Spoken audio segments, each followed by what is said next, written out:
Eto pala yung time na hinuhuli namin yung ahas na nakatambay sa taas lamang ng kiosk. Yung nakikita nyo nga sa video ay si Sir Dan. Maraming ahas na daw yung kanyang nakasalamuha, kaya di na talaga siya takot. Yung iba nga daw ay madalas niya pang makajump dati. Yung simula nga niyan ay nagulat na lang talaga ako at nagsisisigaw itong si Ma'am J.Ann na may cobra daw. Unang dinig ko nga, akala ko ang sabi niya ay may siya na.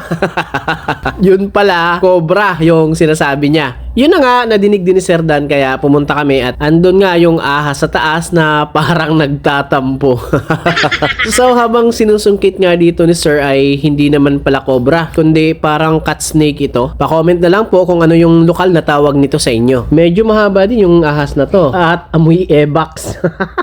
Consider ditong mildly venomous kung di ako nagkakamali. Nilagay nga namin dito sa sako para ma-relocate. Mahalaga din kasi ang ambag nila sa ecosystem natin, kaya wag natin silang patayin basta-basta, lalo na yung mga tulad nito na hindi naman talaga threat sa ating mga tao.